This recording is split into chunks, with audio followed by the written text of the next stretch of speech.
12th plus 2 Tamil Nadu State Board English Simplified the Summit Edmund Hillary small questions part 2ல E what did the photograph portray அதாவது அந்த photographs இருக்குல்ல அது எது சித்தரிச்சு அது எதை சித்தரிக்குது அவங்க எடுத்த ஃபோட்டோகிராஃப்ஸ்லாம் எதை சித்தரிக்குதுங்க அப்படின்னு சொல்லி கேட்குறாங்க.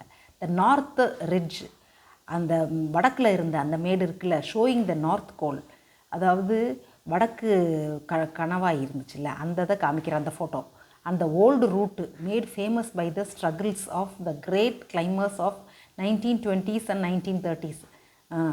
அதாவது இப்போ இந்த முயற்சி நடக்கல, 1920களிலிருந்தே இந்த முயற்சி அங்கே சம்மிட்டு உச்சியை போய் உச்சியை தொடுறதுக்கு முயற்சிகள் நடந்துக்கிட்டே இருந்திருக்கு. அது அந்த நார்த் ரிட்ஜ் அந்த வடக்கு மேடு அது அந்த வடக்கில் இருந்த அந்த கணவாய் அதுதான் பழைய ரூட்டு. அது வழியாக தான் முதல்ல மேலே ஏறியிருக்காங்க. ஆனால் அது தப்பான ரூட்டு, அதில் போய் சென்றடைய முடியலை. அப்புறம் தான் இவங்க ரூட்டை மாற்றிட்டு போனதுனால தான் இவங்க 1953 போய் சென்றடைச்சிருக்காங்க. எத்தனை வருஷம் போராட்டம் பாருங்கள். அதனால் ஷோயிங் த நார்த் கோல் வடக்கு கணவாய் வழியாக அந்த ஓல்டு ரூட்டு பழைய பாதை அதுதான் மேட் ஃபேமஸ், அதுதான் ரொம்ப ஃபேமஸான பாதை. பை த ஸ்ட்ரகிள்ஸ் எவ்வளோ போராட்டம், அவ்வளோ போராடி இருக்காங்க. 1920லேருந்து 1930களில் ரொம்ப போராடி அந்த கிரேட் கிளைம்பர்ஸ் முதல்ல சாதிக்க முயற்சி பண்ணவங்க. ஆனால் அது தோல்வி அடைஞ்சிருச்சு எல்லாமே. Was the most important photograph to shoot. அதுதான் ரொம்ப முக்கியமான ஃபோட்டோகிராஃப். அந்த நார்த்து ரிட்ஜு நார்த்து கோல்ன்ற அந்த ஃபோட்டோகிராஃப் தான் ரொம்ப முக்கியமான ஃபோட்டோகிராஃப்னு சொல்கிறாங்க. அடுத்து F the soft snow was difficult and dangerous why. பார்த்துக்கங்க, அதாவது பனியில் சாஃப்ட் ஸ்னோ இருக்குல்ல அப்படியே தூளாக இருக்குல்ல மெதுவாக, அந்த பனி தான் இருக்கிறதுலே ரொம்ப டேஞ்சரஸான பனி. இறுகுன கல் மாதிரி இருக்கிற பனிப்பாறைகள் இருக்குல்ல உறுதியான பனி, அதை விட சாஃப்டாக இருக்கிற அந்த துகள்கள் மாதிரி இருக்கிற அந்த பனி தான் இருக்கிறதுலே ரொம்ப டேஞ்சரஸான பனி அப்படின்னு சொல்கிறாங்க. அது ஏன்னு பார்ப்போம். The soft snow route on top of the ridge was difficult and dangerous. அந்த பனி இந்த பனி இருக்குல்ல சாஃப்ட் ஸ்னோ, அதாவது மிருதுவான ஸ்னோ, பார்த்தாக்க தூளாக இருக்கும் அந்த பனி. அந்த route on top of the ridge அந்த மேடு மேலே இருக்கிற அந்த உச்சி ரொம்ப சிரமமாகவும் ரொம்ப டேஞ்சரஸாகவும் இருந்திருக்கு. The soft snow on the ridge of the last 400 feet to the southern summit was also dangerous. 400 அடி உச்சியை சென்றடைகிறதுக்கு 400 அடிக்கு முன்னாடி சாஃப்ட் ஸ்னோ இருந்திருக்கு. அந்த சாஃப்ட் ஸ்னோ என்னென்னா சாஃப்ட் ஸ்னோ வழுக்கும், வழுக்கி கீழே தள்ளி விட்டுரும். ஏன்னா வழுக்கிறதுல எப்படி கால் வச்சோம்னா சருட்டுன்னு சறுக்கி கீழே விழுந்தோம்னா என்னத்துக்கு ஆகும், எலும்பு கூட கிடைக்காது. அவ்வளவு டேஞ்சரஸானது soft snow. Soft snow on the ridge of the last 400 feet 400 அடி கடைசி 400 அடியில் இருக்கிற அந்த soft snow of the southern சம்மிட்னா தெற்கு பக்கம் இருந்த அந்த உச்சிக்கு மேட்டில் வாஸ் ஆல்சோ டேஞ்சரஸ், அதுவும் பயங்கர அபாயகரமானதாக இருந்துச்சு.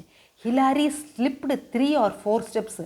ஹிலாரி 3-4 ஸ்டெப்பு சறுக்கிட்டான் கீழே.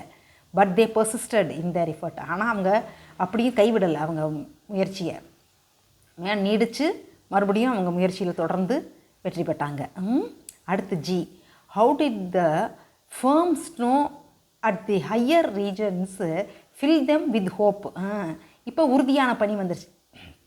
மேலே ஏற அந்த ஸ்னோ சாஃப்ட் ஸ்னோ போய் ஃபர்ம் ஸ்னோ அதாவது உறுதியான பனிப்பாறைகள் ஹார்டான பனி இருக்கும்ல அது வந்ததுக்கப்புறமா தான் அவங்களுக்கு ஒரு நம்பிக்கையே வந்திருந்திருக்கு. ஏன்னா வழுக்காது, இனிமேல் அது வழுக்காது, இந்த பனி வழுக்காது, சாஃப்ட் ஸ்னோ தான் வழுக்கும். அதனால் அவங்களுக்கே ஒரு நம்பிக்கை வந்துருச்சு, hope. Fill them with hope. அது என்னன்னு கேட்குறாங்க, அது எப்படி அவங்களுக்கு நம்பிக்கையை கொடுத்துச்சு அப்படின்னு. They finally reached firmed snow higher ups.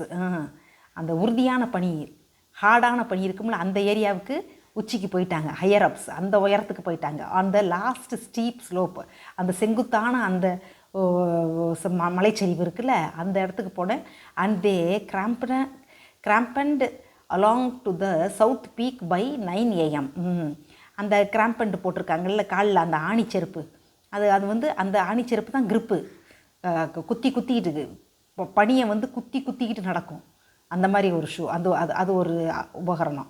அந்த காலில் அதை மாட்டிக்கிட்டாங்கனாக்க பனியில் மிதித்து ஓங்கி குத்தி குத்தி பனியை குத்தி குத்தி அந்த grip கிடச்சி மேலே ஏறி போகலாம்.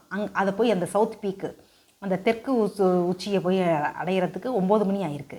As Hillary cut steps down of the south summit. Hillary அப்படி தானே போயிட்டே இருந்திருக்கான். இப்போ ஸ்டெப்ஸ் கட் பண்ணிட்டு தானே போனான் வரிசையாக. முதல்ல பார்த்தோம்ல, ஹிலாரி இப்போ ஒவ்வொரு படிக்கட்டாக போட்டு கால் வைக்கிறதுக்கு கை பிடிக்கிறதுக்கும் படிக்கட்டு வச்சுக்கிட்டே மேலே உச்சிக்கு போனான்ல, அந்த மாதிரி as Hillary cut steps down of the south summit, அந்த சவுத் சம்மிட்டை தெற்கு உச்சி முகட்டுக்கு போய் சென்றடையும் போது அந்த மாதிரி படிக்கட்டு செதுக்கிட்டு உடச்சிக்கிட்டே போனான்ல, he felt a sense of freedom and wellbeing. அந்த சவுத் சம்மிட்டை போய் அடைஞ்சோடனே தான் ஹிலாரிக்கு ஒரு சென்ஸ் ஆஃப் ஃப்ரீடம், ஒரு சுதந்திர உணர்வே வந்துச்சான். வெல்பீயிங், நல்ல நல்வாழ்வு. வெல்பீயிங்னா நல்வாழ்வும் ஒரு சுதந்திர உணர்வும் கிடச்சிச்சு ஹிலாரிக்கு. அதாவது நம்ம முடிச்சிருவோம் அப்படின்ற நம்பிக்கை பிறந்துருச்சு. சரி, ஸ்மால் கொஸ்டின்ஸ் அவ்வளோதான் சம்மிட்டில். சரி, அடுத்த லெசனில் பார்க்கலாமா? எழுதி படிங்கடா செல்லங்களா. All the best. Okay, bye.